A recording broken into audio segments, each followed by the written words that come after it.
remember with somebody when I wrote The Bully Pulpit, somebody said to me, who would you rather marry, Teddy or Taft? And at first I said, well, Taft really was good about pursuing the career of his wife, Nellie, who was very ambitious, and she did a lot of things, and that might be good, but there's no way I'd have to marry Teddy. Welcome to Good Citizen, a podcast from the Theodore Roosevelt Presidential Library.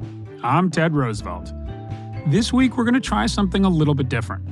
I recently had the great privilege of sitting down with Doris Kearns Goodwin for a live conversation in front of a small audience at the Explorers Club. Doris Kearns Goodwin is, of course, one of the most respected presidential historians and storytellers of our time, a Pulitzer Prize winner and New York Times best-selling author. Her book, The Bully Pulpit, explores the complicated relationship between Theodore Roosevelt and William Howard Taft, and how Roosevelt used the presidency to usher in a new era of progressive reform. Today, she actually likes to say she's spending time again with her old boyfriend, TR, as she works on a new book about the titans of the Gilded Age. For generations of Americans, Doris's work has shaped how we understand leadership, power, and character, especially in moments like the one we're living in right now, where there's national turmoil. That's very much the terrain we explore in this conversation. What you're about to hear is the interview in its entirety, unedited. And Doris, frankly, takes advantage of that and turns the tables on me and asks me a few questions along the way. But there are still clear themes that run throughout: how adversity shapes leaders, why character matters, and how history, when we truly engage it, can help guide us through the present. I'll drop you in just after the introductions. Enjoy.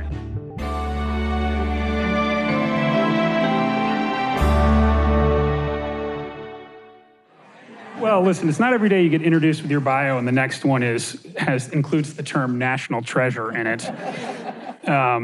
But you guys, Doris Kearns Goodwin, I mean, how awesome is this?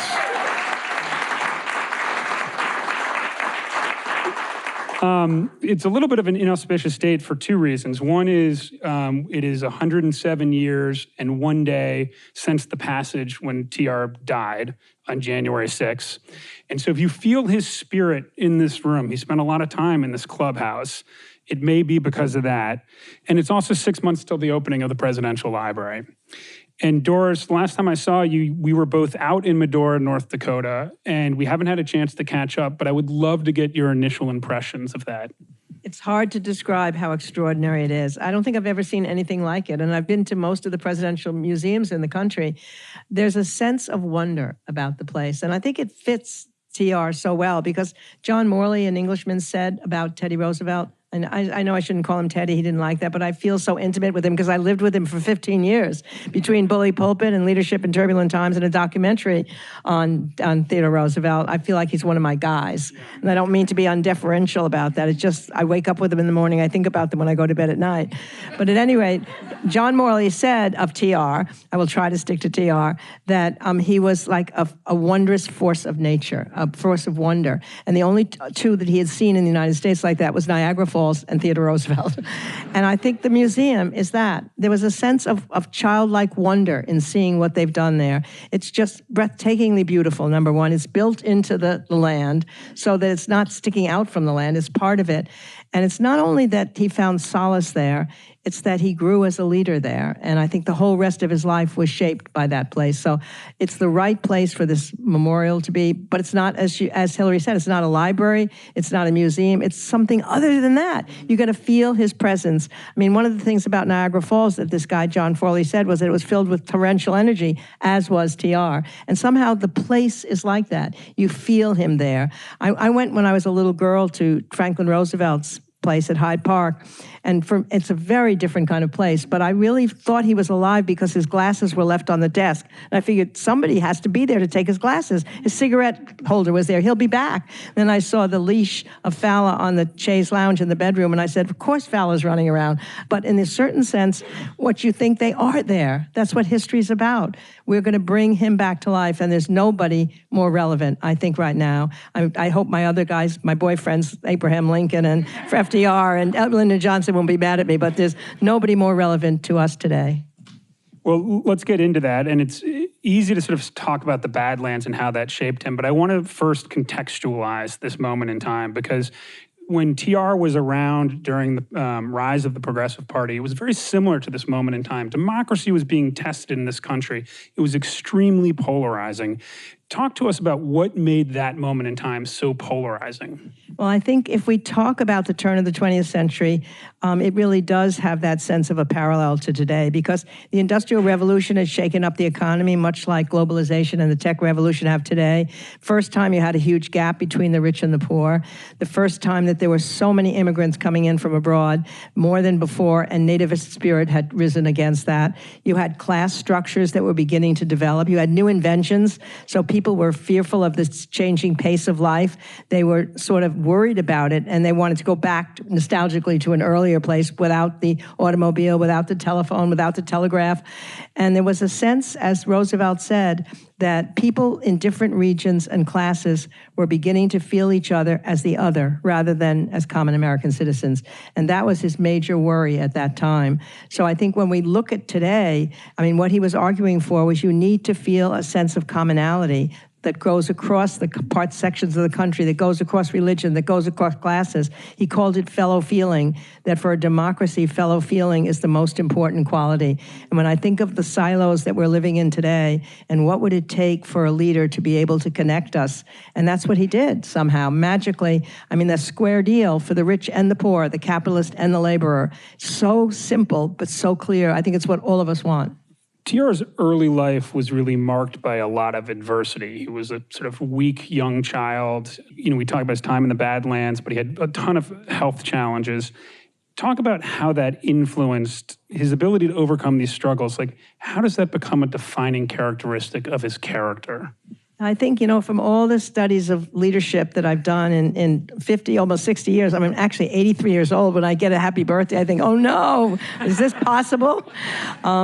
Is that leadership is often shaped by adversity. Ernest Hemingway once wrote that everyone is broken by life, but afterwards some are strong in the broken places, and how true that was for TR. I mean, as you suggested, right away from asthma, he said he remembered hearing his parents say that he might not live. I mean, can you imagine a little kid remembering that? And then the father was so instrumental in helping him, and when he couldn't catch his breath in the middle of the night, taking him out in the carriage and going fast so the wind would get in his lungs. And he loved his father, perhaps more. He said his father was his best friend, and he wrote letters from Harvard saying how much he loved him. And then for the father to die when he was a sophomore in college with a sudden attack of a cancerous decision, he said he felt like part of his life had been taken away. And how did he respond to that? By plunging himself back into work by motion. In fact, he went not long after that summer, to Maine, and he was camping with woodsmen. And then he felt a sense of communing with nature even there, right? That's his response to the first death that he experienced. And then, of course, as was witnessed by everybody here tonight, the death of his wife and his mother. I mean, think about it. She was only 22 years old. His mother was only 49 years old and dying in the same house at the same time. And he wrote this famous motion in his diary. Can we say that that's going to be at the library? Anyway, this famous diary that we know, he just wrote an X and said, "The light has gone out of my life." We're going to actually see that at the museum and the library, or this thing we're calling a participant place.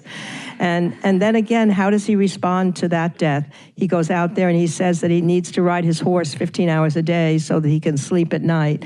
He needs to feel a part of something larger than himself, and that's where the haunting beauty of the place took place. And that's where he found not only solace, but I think the idea to go forward. And always it was forward motion. And sometimes that meant putting things aside that maybe he shouldn't have put aside, and not wanting to talk very much about his first wife, loving her so much that he didn't want to remember her.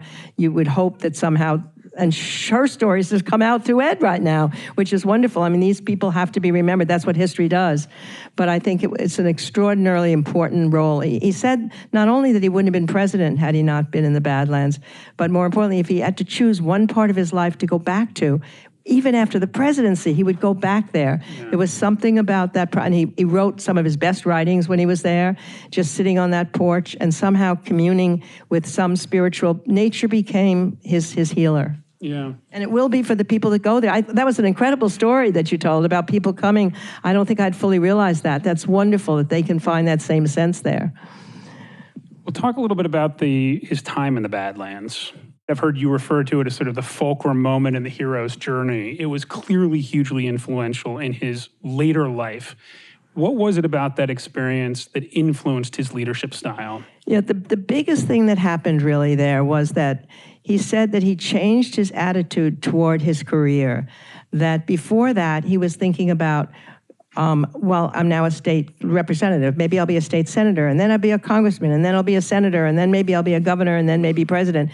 That resume building. And he talked about the problem with resume building is that you're too cautious at every step along the way because you're thinking about how is it going to affect the next thing. He had now lived a life where fate had intervened. And he knew that that could happen at any moment now. So he said, instead, I'm just going to find any job that I want to do because it matters, because it has a purpose. I don't care if it's downward or upward or sideways. He didn't say that. I'm saying that he said that. I talked to him as if I knew him, so I can, but I know that's what he meant. And so he takes civil service commissioner when he comes down, and people say, why are you doing that? That seems to be below you. And he said, no, I believe in the merit system. And boy, have we seen the importance of that in these recent years. And then he becomes police commissioner in New York. And again, people say, what in the world are you doing? It's the most corrupt, or that's what I want to do, he said. And then he finally becomes something he did want when the resume building was there, Assistant Secretary of the Navy. But then he leaves that to become a soldier. And I think what happens is that he then inhabits different parts of America through each one of those jobs. He sees the tenement. He sees the places, the Badlands. He goes south, he goes north, east, and west, so that he's the mosaic that can bring the country together. But, just before we talk more about him, thinking about you and this character that we're now talking about, how old were you when you realized, this is my great-great-grandfather? And what did you hear about him? And what did that make you feel? I had a weird moment, sort of flashes of memories, but the first one that I can remember was I was in kindergarten and somebody approached me, an adult, and asked me if I was related to Theodore Roosevelt. And I was like, I don't know who that is. So I don't know. And so I went back and talked to my parents, and they explained things to me. But sort of throughout my childhood, there were sort of indicators along the way, like Ronald Reagan would send me letters, and they would be addressed to he would be Dear Bear, which was my nickname. I mean, he was such a sweet man. And but it was really the moment that sort of put it together was when I was around 10, they christened the USS Theodore Roosevelt, which at the time was the largest and most advanced battle aircraft carrier in the Navy. And as a 10-year-old, you look at this enormous, monolith of steel, this nuclear-powered submarine, and then you see the name Theodore Roosevelt on the back. And for the first time, I was like, this seems to be a thing. I think I like it, right? I think it seems, maybe I should pay attention to this. So let's jump ahead to TR's governorship of New York. It sets in motion a chain of events that sort of seem almost preordained all of a sudden in terms of how quickly he rises to the presidency. Talk to us a little bit about that experience. Yeah, I mean, what happens is when he comes back from the Rough Riders experience, he's a hero. And the people who are in charge of the political bosses in New York State have no desire for him to become the governor's candidate because they know he's already a progressive more than they are. But they just had a corrupt administration, so they needed somebody who could win, and they knew that he could win. Mm-hmm. And so he's in there sort of with them looking at askance as first he gets along pretty well with his boss, Tom Platt, but then he decides that corporations who are getting franchises with millions of dollars owe something back to the state. Mm-hmm. And so he passes a franchise tax, which they said just hit them in the solar plexus. They decide we've got to get rid of him because he was about to run for a second term, and they were afraid that that would only catapult him further. So they tell him that he can't really have a second term, but they will give him something in compensation. They'll make him vice president, which he hates. The idea of being something like, in fact, he was so bored when he was actually vice president that he was almost starting to study law again. He'd only had 1 year in law school, so he said, I'll become a lawyer now. And he just hated not feeling purposeful. He wrote a letter to Taft and said, the worst thing in the world is to wake up and not feel that you have a purpose for your day. But then, of course, what happens is he's on a camping trip. McKinley is assassinated. The assassination thing is an extraordinary thing because it takes place in Buffalo, and the whole Buffalo Exposition Fair was about electricity and the wonders of the new world of electricity. So they have a 400-foot spire that's all monitored by electricity in Niagara Falls. They have electric cars, electric elevators. And when he gets shot, He has to go to a makeshift hospital, and there's no electricity in the room where the doctors are working on him. They have to use a mirror to reflect the light outside. Thomas Edison's electric X-rays are there on display, but they think that might be a problem if they use the X-ray, and they never find the bullet that's in him, which stays in him, and then that causes his death. So then Roosevelt comes there, and right from the start, he just handled it so brilliantly. He knew that this guy, Mark Hanna, was the person who had said to McKinley, do you realize that that damn guy is only one life away from the presidency? And he warned him against it. And yet he understood that the old man, he was an older man then, was feeling sensitive. He goes down and reaches out for his hand, and I hope I can be to you what McKinley was. There was a side of him that people don't often know. They think of him as somebody who's a bull running into a place. And he immediately was able to establish himself, but he then makes a problem for himself because right before he's giving the presidential oath, Elihu, I can never pronounce his name, Elihu Root. I wish they'd named him something else. Elihu says to him, you've got to say something about keeping continuity with McKinley or the stock market's going to be hurt. So he pledges that he will continue McKinley's policies, but they're really not his policies. So that's a problem that he has to face as soon as he comes in. But he figures out how to deal with the corporations, he deals with the leaders of them, and he slowly moves away from them. But he's not just going after them in the way we think he does as a trust buster. So it's an extraordinary beginning to his presidency. Your book on TR and Taft and the muckrakers is called The Bully Pulpit, which is a term that came from TR. He was an extremely effective communicator, but he was also sort of this Harvard-educated, I'm sure you've heard a recording of his voice. It's not what you think it's going to be. It's this sort of high-pitched squeal almost. I mean, it's exactly the opposite of the sort of alpha male that he's portrayed as. But what was it about his communication style that was so effective? And are there things that you think would be effective today in that style? It's so interesting about a high-pitched voice because Lincoln had a high-pitched voice too, and that could go over a crowd because they're speaking without microphones. And so in the debates, like with Stephen Douglas, Lincoln's voice could go way to the back of the crowd, whereas Douglas, a baritone, everybody could hear him right there. And when, in fact, the movie was made on Lincoln, people were stunned that where's that voice coming from, this high-pitched voice? It can't be real. Same thing with TR. But I've listened to his descriptions of what he was like when he talked. It wasn't just his voice. He talked with his whole body. He's clapping his hands up there. He's making points. He's leaning over the rail. There was a sense that his body was alive. But he also knew, and I think it was from the experience in the Badlands as well, he knew how to communicate. He said, I'm better at talking to people in the West even than in the East. And my Harvard friends think I speak in homely language because I don't use big words. And FDR felt the same way. He rathered one-syllable words rather than three-syllable words. And he could communicate with metaphors. He communicated through his life experience. The fact that he had been a Rough Rider, the fact that he'd been a police commissioner, the fact that he'd been civil service commissioner, the fact that he'd been in the Navy, somehow, and the fact that his mother came from the South, that he lived in the West, that he was a privileged guy from the East, meant that he could communicate everywhere in the country.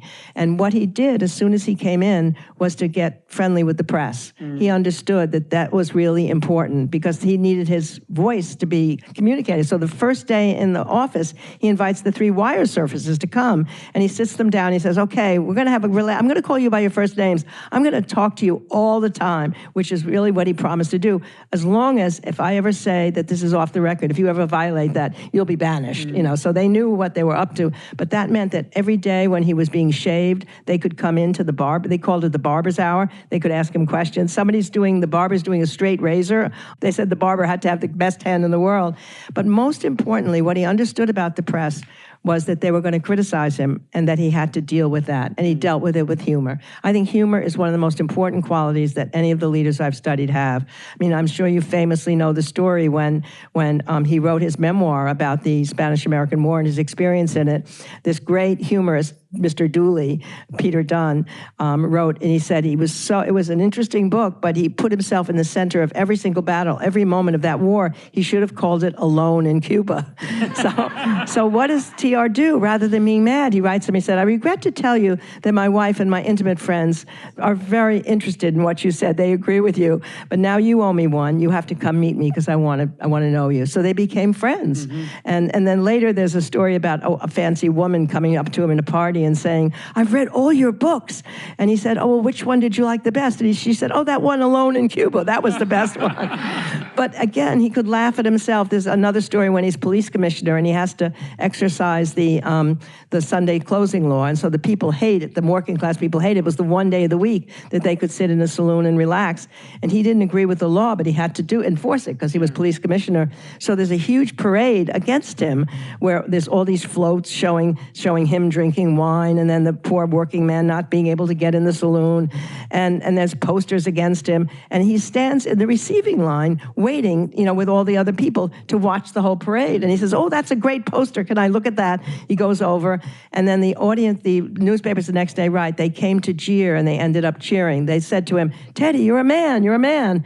So he had that ability, I think, to look at himself and laugh at himself. I mean, we know the famous quote that Alice Roosevelt said, that he so wanted to be the center of attention that he wanted to be the baby at the baptism, the bride at the wedding, and the corpse at the funeral.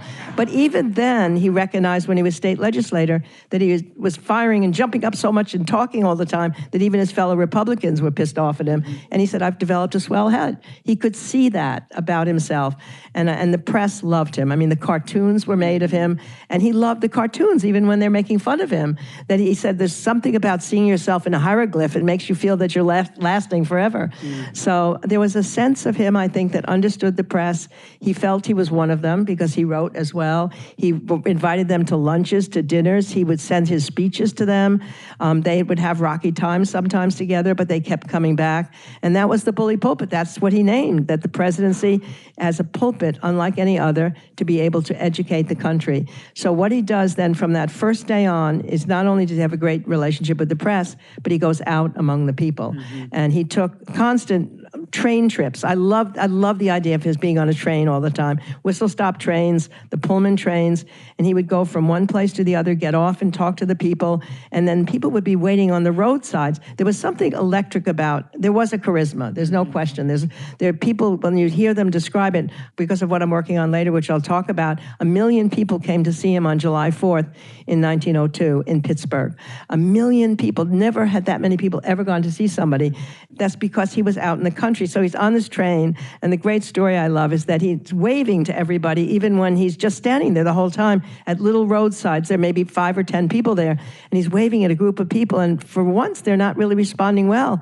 And somebody tells him because he's nearsighted, he was waving at a herd of cows. Little wonder that they were. But that's what he did. He was away from Washington more than probably any other president because he wanted to be with the people, and he educated them. He changed their mind about what government would be, what the presidency was, what the stewardship was, and he was with the people, and he needed the press as a result. So that's his key, and he spoke in the language that they understood. He used metaphors, he used humor, and I'd love to have actually listened to him one time. My God, that would be great. I mean, not just watched him. You can't tell until you watch him. It would be amazing, and anybody who reads any autobiography or any biography about him, one of the first things you see, and you're alluding to it in your comments, is just he's this endless stream of energy. He's a whirling dervish. How does he ever relax? What does it look like when he relaxes? Well, he relaxes by exercise. So, I mean, it's kind of a weird relaxing. I mean, boxing. In the afternoon, there'd be a couple hours that would be devoted to exercise. So it could be a boxing match or a wrestling match. He would hurt his body for these things. But his favorite form of relaxation was a hike in Rock Creek Park. And the rule was you couldn't go around any obstacle. You had to go through it. So if you came to a rock, you had to climb it. If you came to a precipice, you had to go down it. So the people hated these walks with him. I mean, the journalists are all falling down, and people are having a difficult time keeping up with him. But the greatest story is told by the French ambassador, Jules Jusserand. He came and he said he was imagining he would be going into, the Champs-Élysées, and he's wearing his silk suit, and he finds himself in the woods, climbing these things. He can't wait till it's over, and finally they come to a stream, a river. He says, thank God it's over. And then he said, judge of my horror when I saw the president unbutton his clothes and say, well, it's an obstacle, so we can't go around it. No sense in getting our clothes dirty. And so he said that I then, for the honor of France, removed my apparel as well. However, I left on my lavender kid gloves. Why? Because we might meet ladies on the other side. So anyway, that's part of the way he relaxed. The other way, of course, was through reading. I mean, he had a book with him at every moment during the day. If he's waiting for Edith to come down the stairs, he's reading a book. There's a great letter that he writes in the middle of the coal strike to the Librarian of Congress, asking for books on Mesopotamia so that he can think about something other than the coal strike or the Congress. But all my guys found ways of relaxing. I mean, Franklin Roosevelt, Teddy was his hero. He relaxed in a different way from Theodore Roosevelt. He relaxed with cocktail hours every night in the White House during the war. And the rule was you couldn't talk about the war. You could talk about books you'd read, movies you'd seen, just as long as the war didn't come up.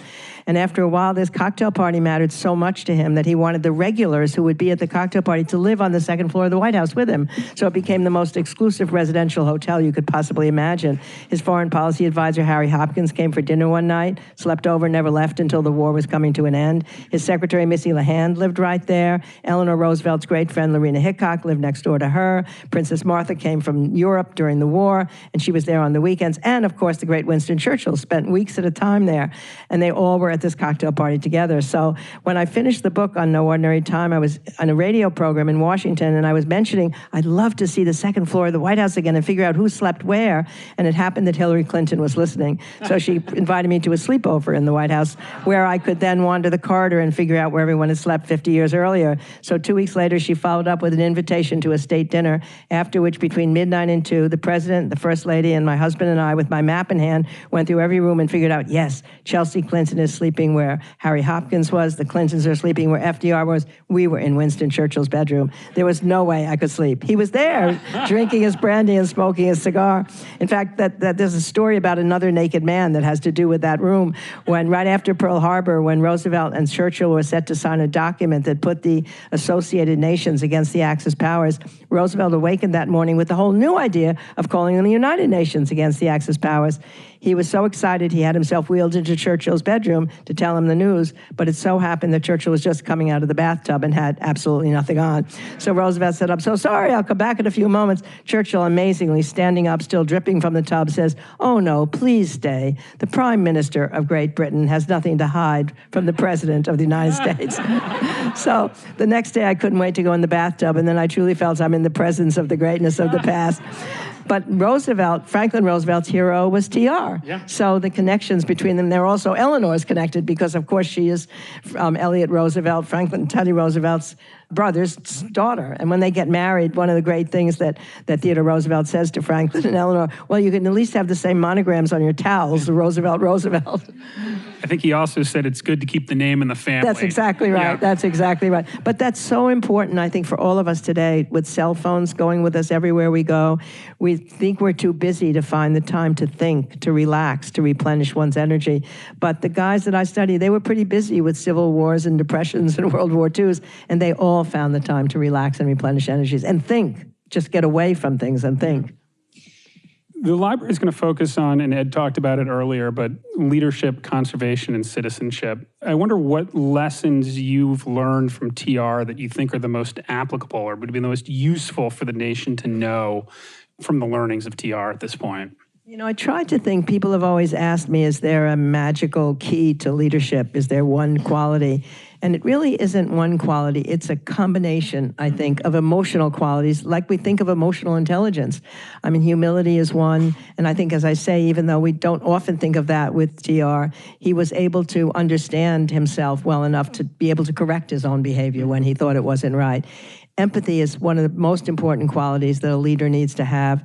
And empathy is an understanding of other people, listening to other people. And he had that in spades. And that's what's missing mostly in our country, I think, today, is that inability to understand and feel what other people in different circumstances are feeling. Resilience is absolutely critical, and we've talked about that. Mm-hmm. He had an ambition for something that was larger than himself. He had compassion, he had kindness, and he had the communication ability. I mean, I can see him today tweeting more than almost any of the other presidents. With all those little sayings, he had speak softly and carry a big stick, don't hit until you have to, and then hit hard. He would be perfect at it. And he was also very quick. And he could be biting, he could be satirical, he could be funny. I'm not sure I can see the other ones too easily being able to communicate in today's world. And he could communicate with his body as well. But I think most importantly, what he talked about, if you look at the speeches he made when he was out in the country, they all come down to one thing, which is the most important part of leadership. And I think it's connected to citizenship and conservation. It's character. He constantly talked about character. That's what matters. When we think about what we want in our leaders right now, it's people who have good characters. And he wanted citizens who felt that they had a responsibility to the country. He wanted people to be educated for that. And so that's what's so exciting to me about the library, is that I think it's going to hit young people. You know, like a little Ted, if you were going to be coming there, it would be before you at 5 years old. I mean, what I could see was happening. They're going to be experiencing him as if he's there. It's a participant, as you said. And if we could get young people to care about history and care about Theodore Roosevelt, my heart breaks when I think about history being reduced in schools right now, civic education being diminished, young people not caring about history, not able to read books in the same way that they would before. They're going to experience something, and then maybe they'll want to read more about it. Maybe they'll want to know more about it, and maybe they'll learn to love history. It would matter so much, because history is the thing that's going to get us through right now. I mean, we're all feeling a sense of loss of what can we do? And we have to remember that we've been through these times before. I mean, we were Civil War. Lincoln said democracy was on trial right then, because if people could just simply decide, as the Democrats did, that the Southern people were not going to stay in the Union because they'd lost an election, then democracy was an absurdity. And yet we somehow, with terrible price, preserved democracy and the Union and emancipation, making us better. As I mentioned with Theodore Roosevelt, it was on trial in the turn of the 20th century, certainly on trial in the Great Depression. I mean, Franklin Roosevelt said, as he was about to be inaugurated, somebody said, you know, if your program works, you're going to be considered one of the great presidents. If it fails, you're going to be one of the worst. He said, no, I'll be the last American president. And when World War II came, we were 18th in military power. We had let everything go down. It didn't look like we could help England survive, and we mobilized, and business and government came together. And by 1943, we were producing a plane every 4 minutes, a tank every 7 minutes, and a ship was launched every day. So somehow we come together, and we have to, and history reminds us of that. And we have to remember that the people living then, they didn't know how it was going to end, like we don't know how our troubles are going to end. We know that the Allies won World War II. We know that the Civil War ended with Union and emancipation. They didn't know that. But somehow we know that we got through these before, and we can get through them again. That's my hope of history, and I think that's what's going to be so wonderful. Nothing could matter more than seeing how tumultuous the turn of the 20th century was.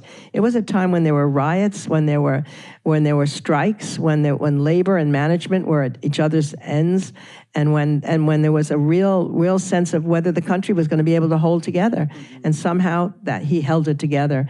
And we look at him, and I think that leadership is going to help us. And as I said, in the end, it's all about character. And I think that's what he had in spades. You were talking about how TR was FDR's hero, and somebody else you've written a lot about, Abraham Lincoln, was TR's hero. And so to your point about history is that there's this connective tissue that sort of one great leader almost leads to the next great leader. And it's only through understanding the historical context that enables that to happen. Oh, you're so right. In fact, when I think about the guys that I've studied, I mean, Lyndon Johnson's hero was Franklin Roosevelt. He called him my political daddy. And then Franklin Roosevelt obviously patterned his life on Theodore Roosevelt when he was a clerk in this law firm, business firm, and somebody was saying to him, what are your ambitions for the future? And he said, I want to be in the state legislature, and I want to be an assistant secretary of the Navy, and then maybe governor, and then maybe president. He was imagining himself as TR's kind of person. And when he was at Harvard and TR came to speak as police commissioner, that's how he got his first job on the Harvard Crimson, because he had a coup, because TR had told him, I'm coming, so he was able to announce it. Yeah. And so there was a sense, and then of course TR is Lincoln. He writes about Lincoln. During the summer of 1902, when the coal strike was on, one of the most difficult problems he had to face, he read all 9 books of Nicolay and Hayes' Lincoln. I mean, can you imagine that? And he would then say, I feel like he was. I'm stuck between the far left and the far right, and I've got to have a middle course. And then, of course, Lincoln's hero was George Washington. So what a small country we have, but how great. I mean, I don't mean a small country, I mean a short history in that country, but how great when leaders themselves can look and find solace from other leaders. And that's what history will do. Just quickly, can you tell a little bit about that story? If there's a picture of TR looking out at Lincoln's memorial as a small child, with his with his brother Elliot. But just, I mean, to connect it even more. Yeah, I mean, he's almost like your age when you're little Ted. Yeah. And he's at the window and the funeral cortege is going down the street. And you see that picture of him just looking out the window. And then somehow, I think he gets an asthma attack even then or something like that and has to be taken away. But there's that sense of that connective tissue between our country. I think that's incredible. I think he also locked what was going to be his future wife, Edith, in the closet because she was annoying him so much during she was that upset. parade. Yes, that's right. I think that's exactly she was right. upset by all the black.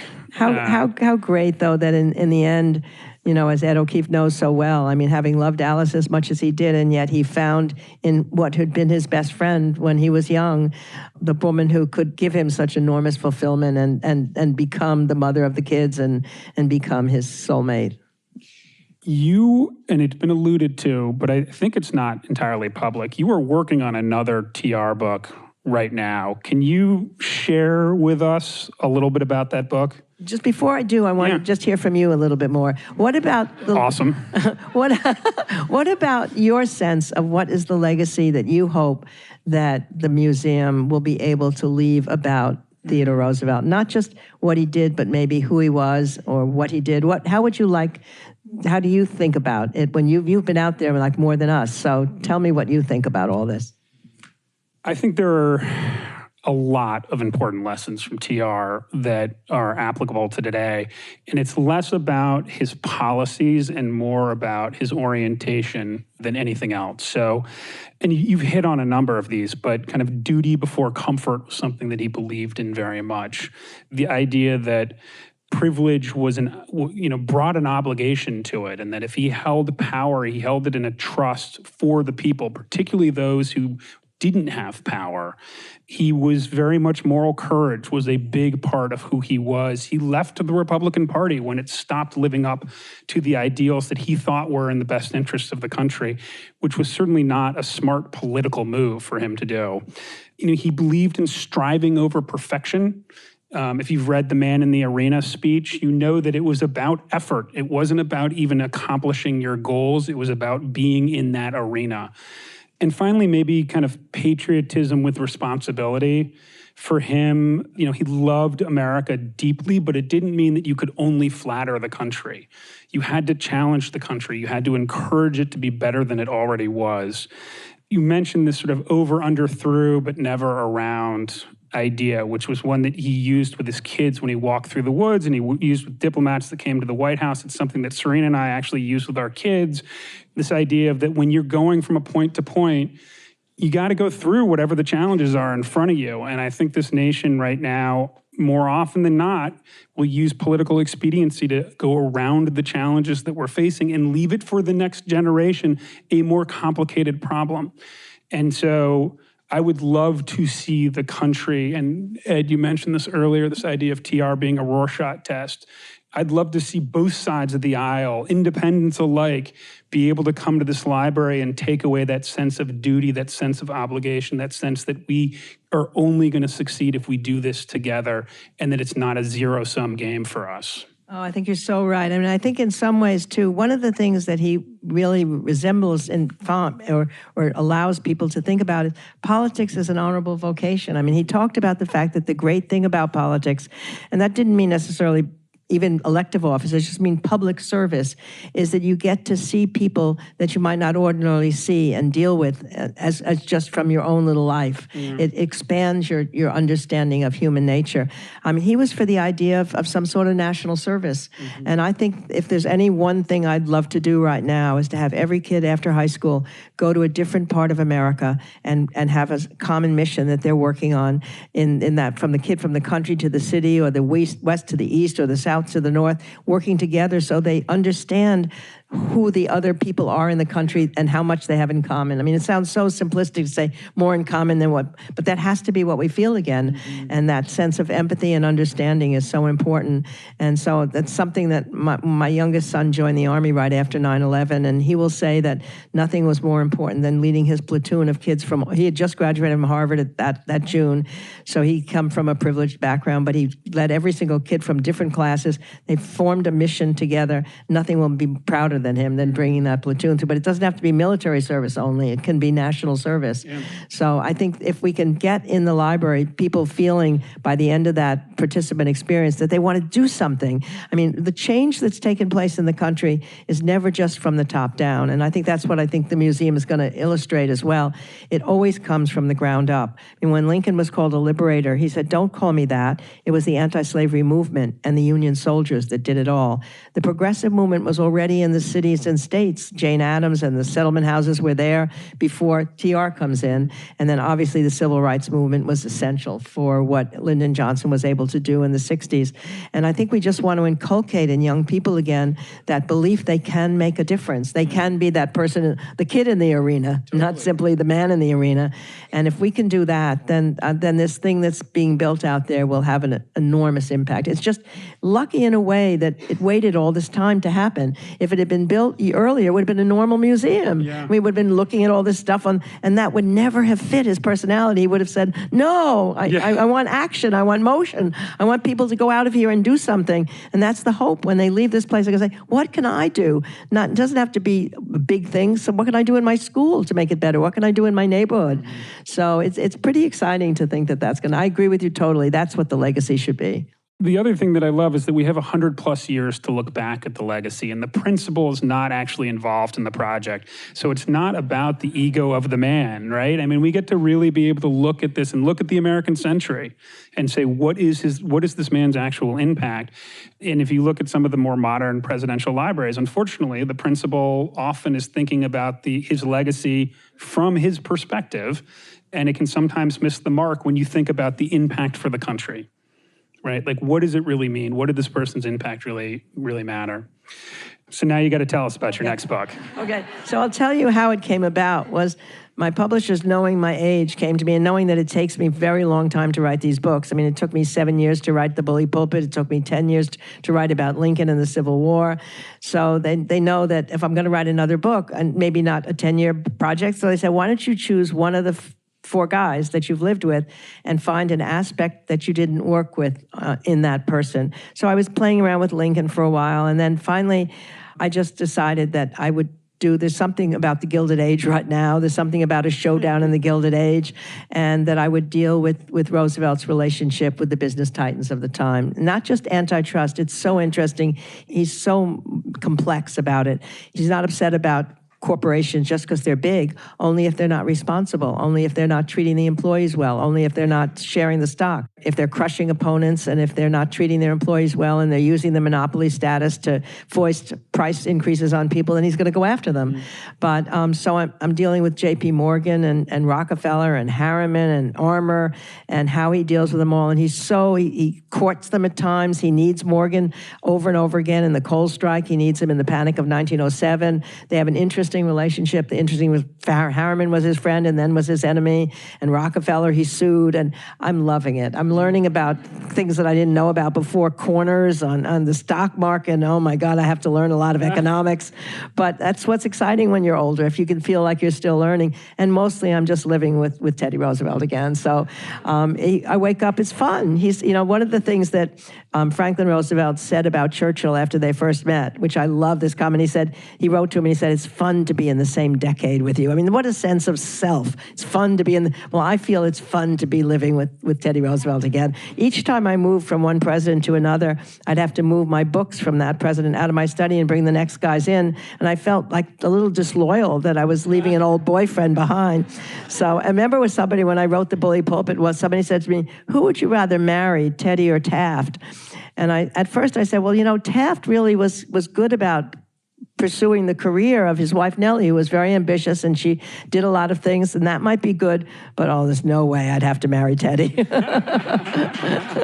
So anyway, I feel like I'm back with my old boyfriend right now, and I wake up every morning at 5:30, and between 5:30 and 12, that's all I do is to think about him, write about him. On chapter 4.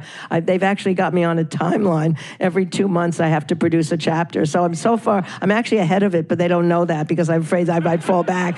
So if I'd only had a deadline for my life before, I might have written 20 books instead of the number I've written.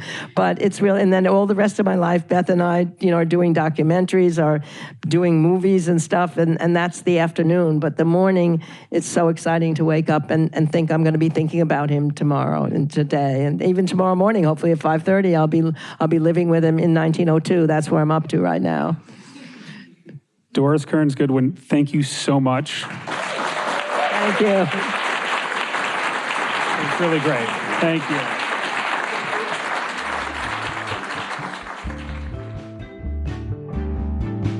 Doris, once again, thank you very much for the conversation and for your enthusiasm and support for the library. Your understanding of TR's legacy and the clarity you bring to its meaning for our time is invaluable.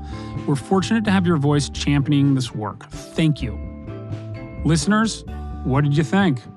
If you enjoyed this episode, please leave us a review or reach out to the TRPL. We'd love to hear from you. Good Citizen is produced by the Theodore Roosevelt Presidential Library in collaboration with the Future of Storytelling and Charts and Leisure. You can learn more about TR's upcoming presidential library at trlibrary.com.